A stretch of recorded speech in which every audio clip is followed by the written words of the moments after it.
आपका स्वागत है। लास्ट लेक्चर के अंदर हमने डिस्कस किया था कि z की वैल्यू ग्रेटर देन 1 होने पर क्या होता है, z की वैल्यू लेस देन 1 होने पर क्या होता है। ठीक है, टॉपिक का नाम आज find attraction force between gases है, जो कि आपको ग्राफ से पता लगाना है। अगर अट्रैक्शन फोर्स आपने पता लगा लिए तो ऑब्वियस सी बात है रिपल्सन फोर्स का उल्टा ही होगा। तो अगर आप एक बार पता लगा लीजिए कि अट्रैक्शन फोर्स निकालते कैसे हैं।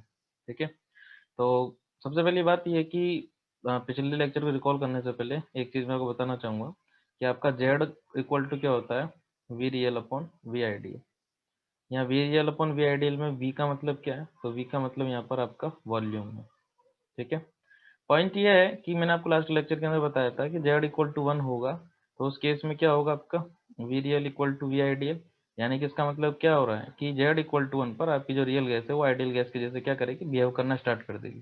ठीक है, लेकिन ग्रेटर देन 1 और लेस देन 1 होने पर थोड़ी सी कहानी उल्टी थी कि अगर z ग्रेटर देन 1 होता है तो इसका मतलब क्या है, वी रियल और V upon V ideal greater than 1। यानी कि इसका मतलब क्या है, V real greater than V ideal. यानी कि जो हमने एज्यूम किया था, क्योंकि हमारी गैसें कौन सी होती हैं, आइडियल, तो जो हमने एज्यूम किया था कि आइडियल गैस का जो वॉल्यूम होना चाहिए वही आना चाहिए, लेकिन रियल गैस का उससे ज़्यादा आया था। जिसका हमने क्या बोला था कि अगर आप ऐसा हो रहा है कि आपका जो रियल गैस का वॉल्यूम है वो आइडियल गैस से ज़्यादा आ रहा है, इसका मतलब गैसेस के बीच में कोई फोर्स डोमिनेट कर रहा है और वो है रिपल्सन फोर्स। ठीक है, तो वहाँ पे क्या डोमिनेट किया था, रिपल्सन फोर्स।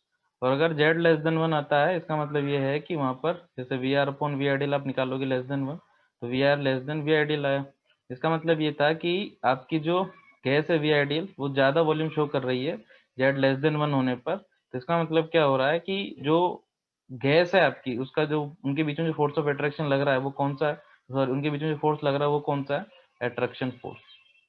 ठीक है, ये कैसे पता लगा रहे हैं, ये क्यों बोल रहा हूँ मैं बार बार, देखिए थोड़ा सा हो सकता है कॉम्प्लिकेटेड हो, बट आप ये मान के चलिए कि देर इज नथिंग जो कि आइडियल हो।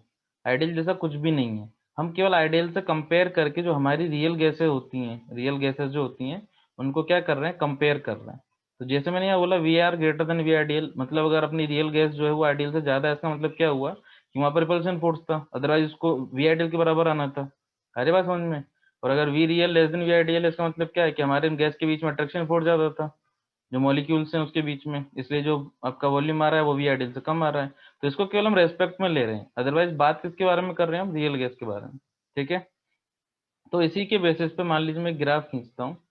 ग्राफ है आपका कुछ इस तरीके से कि मैंने यहाँ पर क्या बना दिया है, जेड बना दिया है, और यहाँ पर मैंने बना दिया है पी। ठीक है, ये वो लाइन है जिस पर जेड इक्वल टू क्या है, 1 है।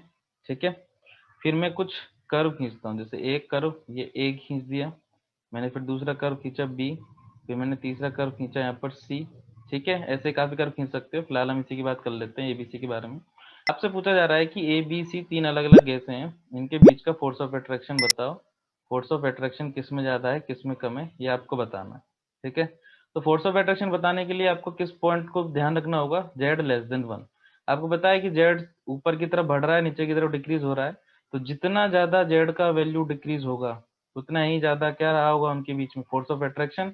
क्यों, क्योंकि जितना कम जेड का वैल्यू होगा उतना ही वी आइडियल का वॉल्यूम ज्यादा होगा हमारी वी रियल की गैस से। तो वॉल्यूम अगर रियल गैस से काफी ज्यादा बढ़ता जा रहा है आइडियल गैस का, इसका मतलब हमारे जो गैस थी रियल गैस, उसके बीच के जो मॉलिक्यूल्स थे उनके बीच में फोर्स ऑफ अट्रैक्शन काफी हाई था। यानी कि जितना डीप आप जाओगे, जितनी डिप आपकी कर्व की होगी किसी गैस के, उतना ही उनके बीच में क्या होगा, फोर्स ऑफ अट्रैक्शन। इसका मतलब यहाँ फोर्स ऑफ अट्रैक्शन किस में ज्यादा है, सी, फिर बी, फिर ए। अगर आपसे कोई रिपल्शन फोर्स पूछता है कि हम रिपल्शन के बारे में बताओ, तो रिपल्शन के लिए जैसे इसका उल्टा करना है आपको, सबसे ज्यादा रिपल्शन किसमें, ए, फिर बी, फिर सी। क्यों, क्योंकि सबसे कम इसकी डिप है।